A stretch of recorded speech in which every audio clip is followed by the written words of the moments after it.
It begins not with a bang, but with a promise, a whisper under the roar of rockets and the weight of legacy.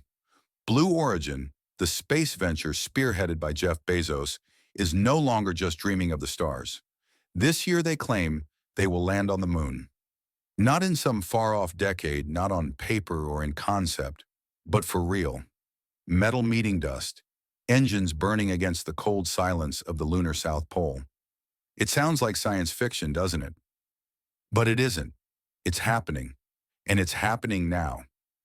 In a world still learning how to reach beyond itself, this story feels like something ancient stirring awake. A return, perhaps, or maybe a new beginning.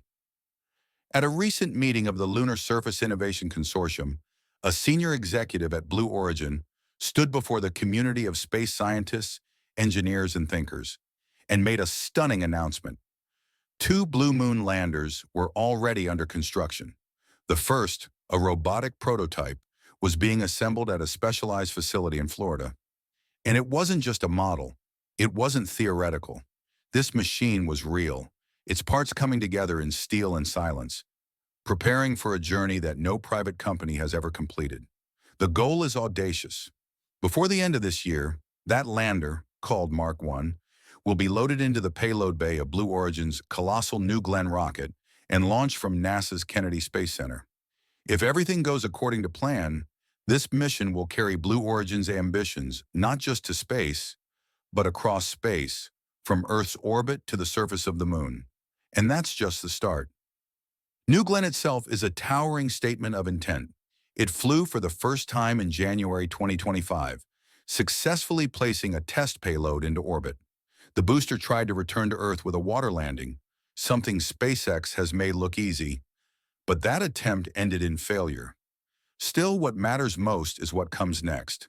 A second New Glenn flight is targeting August 15th. This next launch is crucial, because if New Glenn works, if it can deliver its cargo cleanly into space, then the door opens wide for Blue Moon to begin its descent toward the lunar surface. And it won't be descending randomly. Blue Origin isn't just trying to land. They're aiming with precision, laser precision in fact, targeting the moon's southern pole, a region full of untapped promise and perpetual shadow. If successful, the lander will touch down within 10 meters of its intended landing site. 10 meters, on a body 384,000 kilometers away. The magnitude of that feat is staggering.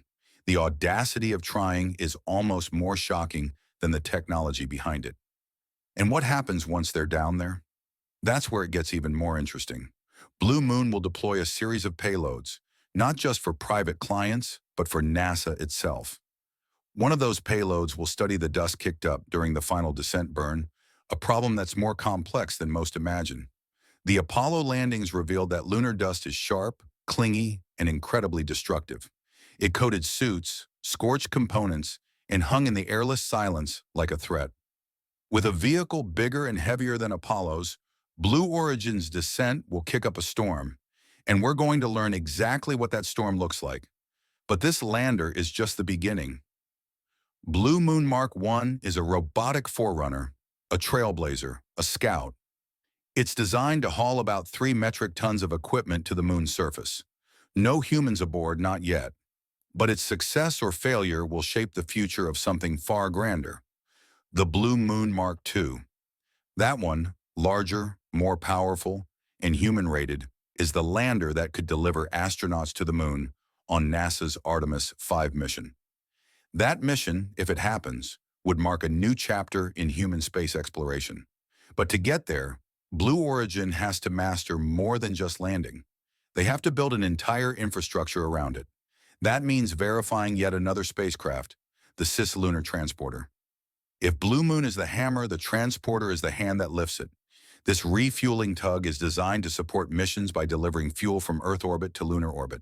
Why? Because once you start moving humans, and especially once you start trying to bring them back, you need a system that can provide a pit stop in space. You can't just pack all your fuel for a round trip into one rocket anymore. The lander will be too heavy. The margin for error will be too slim. So instead, Blue Origin wants to send fuel ahead of time. Think of it like an orbital gas station, except one that's flying 400,000 kilometers from home. Here's how it works. The transporter will launch aboard a separate New Glenn rocket and park itself in Earth orbit. There, it'll top off its tanks using leftover propellant from the upper stage of New Glenn itself.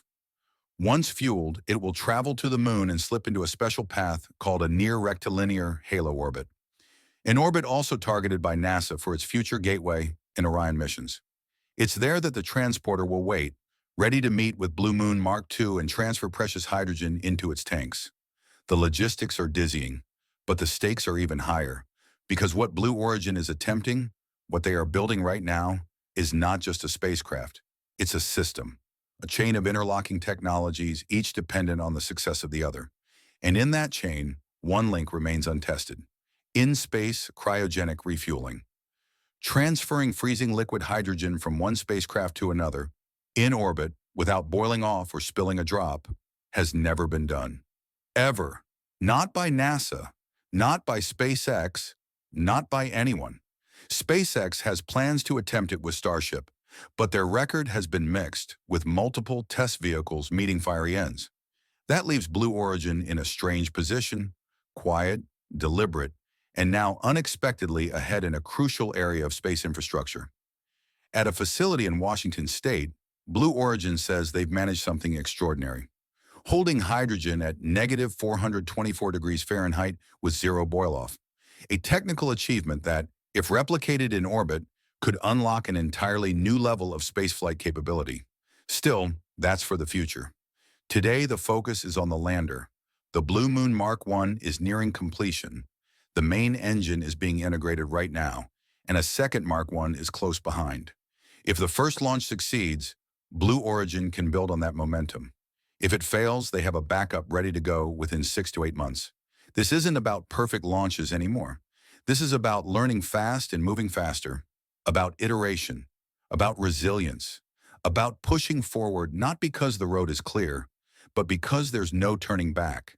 And as Blue Origin prepares to take its first real step toward the lunar surface, the rest of the space industry is watching, some with admiration, some with doubt, but all with attention. Because whether we like it or not, the moon is calling again. But while Blue Origin builds in quiet determination, a storm brews elsewhere. One made not of clouds or cosmic dust, but of bureaucracy, delay, and hardware that refuses to cooperate. Across the country, in the vast deserts of northern Utah, the past and future of American spaceflight collided in the most explosive way imaginable. It wasn't a launch. It wasn't even a flight. It was a test, a simple test, of a rocket booster that has its roots deep in NASA's legacy. And it did not go as planned. This was a booster designed to lift the mighty Space Launch System, or SLS, the rocket that NASA has bet on to take astronauts back to the moon. The plan is bold. Revive the design of the Space Shuttle's solid rocket boosters, long cylindrical engines powered by a rubbery paste of aluminum and oxidizer, burning from the inside out in a controlled inferno. These are some of the most powerful solid rockets ever built, and NASA has used them before, but this time they wanted more. Bigger, lighter, stronger. A new version of these legacy boosters, called the Booster Obsolescence and Life Extension, was born. On paper, the improvements made sense. Replace the heavy steel casing with carbon fiber composite to reduce weight. Add a new segment to increase thrust. Adapt old technology to meet the ambitions of the Artemis program. So, on that day in Promontory, Utah, where rocket motors have been tested since the 1950s, this new booster was laid out horizontally on a test stand.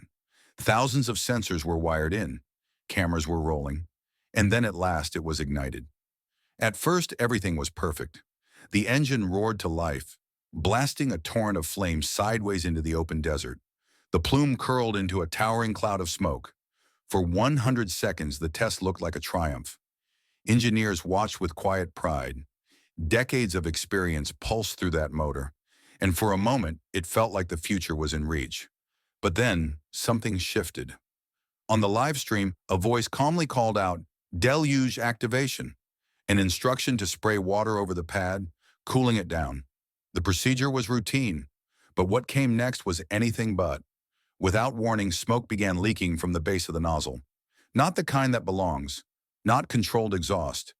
This was something different, something wrong. Within seconds, the nozzle erupted, debris and flames bursting outward in a chaotic flare. One of the test operators let out a startled, "Whoa!" followed by a soft, defeated sigh. That sound said everything. Even as smoke continued to rise, the motor kept burning. That's the terrifying reality of solid fuel. Once ignited, there's no going back. It doesn't matter if something breaks, doesn't matter if something explodes. The engine doesn't care. It will keep burning until every last grain of fuel is spent. And so the test continued, for better or worse, long past the moment it failed. Afterward, Northrop Grumman, the contractor responsible for the booster, tried to soften the blow. The company's vice president of propulsion, Jim Kalberer, released a statement calling the test valuable. He reminded the public that this was a new design, the largest segmented solid rocket booster ever built, and that failures are part of the process. And of course, that's true. Failure is a teacher, perhaps the greatest one in engineering. But still, the silence in that statement said more than the words. Because what happened that day wasn't just a test gone wrong. It was a warning, a signal that something deep within the Artemis program isn't working. Upon closer inspection of the footage, both official and leaked, a likely cause emerges. It seems the failure began between the nozzle and the skirt, the flared housing just above it that contains essential components for steering the rocket. A tiny breach, probably caused by a faulty seal or attachment, allowed superheated gases to escape. And when that pressure found the weakest point, the nozzle tore open. One explosion followed another. Then came the shock wave, rippling up the test stand's hillside, igniting small grass fires in its wake. This wasn't just dramatic, it was dangerous. And it raises a chilling question. What if this had happened not in the desert, but in the sky? What if that failure had occurred during an actual Artemis launch, with astronauts strapped into the Orion capsule, riding atop that very booster? The answer is sobering. Even if the rocket didn't fully explode, a compromised nozzle would likely cripple the flight. The steering would be gone. The thrust would be erratic. A mission like that would almost certainly trigger an emergency abort, blasting the Orion crew capsule away from the stack and sending it back down to Earth within minutes. No moon, no mission.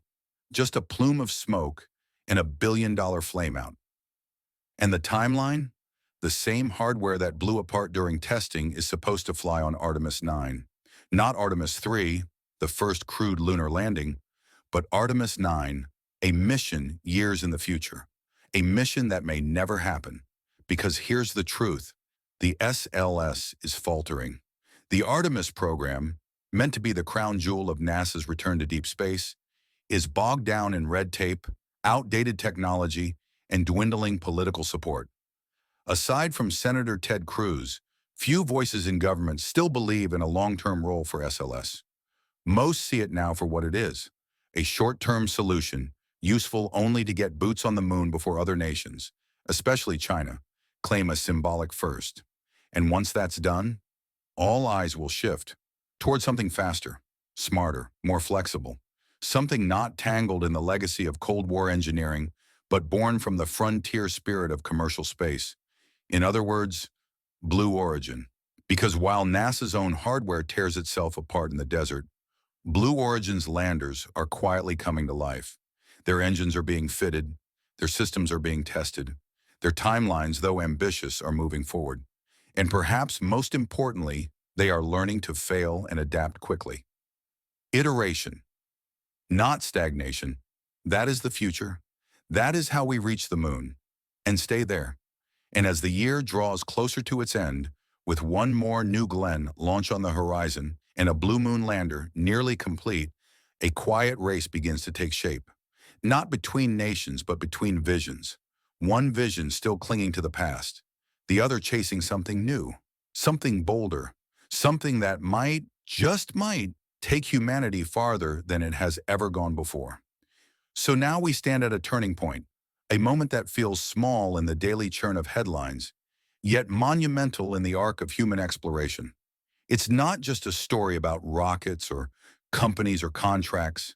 It's about something far more profound. This is about how we return to the moon, not as tourists, not as symbols of political power, but as builders of something lasting, As explorers, yes, but also as settlers, as learners, as dreamers no longer content to dream. Blue Origin's Blue Moon lander, if it touches down safely, will mark the beginning of a new lunar legacy. One not defined by flags and footprints, but by infrastructure, by presence. For the first time since Apollo, we are watching a private company attempt to reach the moon with payloads on board, not for glory, but for function. Science will ride along. Instruments will be deployed. NASA's dust experiment will take its readings. And in the soft, fine grains of that ancient surface, something new will be written. There's poetry in this.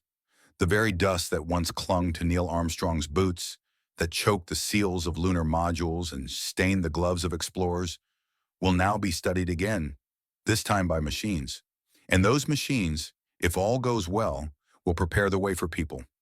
Not just to land, but to live. And that, perhaps, is the greatest shift of all. Because Blue Moon is just a first step. What lies beyond it is a roadmap, a vision that includes modular bases, robotic supply chains, orbital fuel depots, and eventually astronauts climbing down another ladder. But this time, they won't be looking back at Earth, awestruck and alone. They'll be stepping into a world we've come to understand, a world we've prepared to inhabit.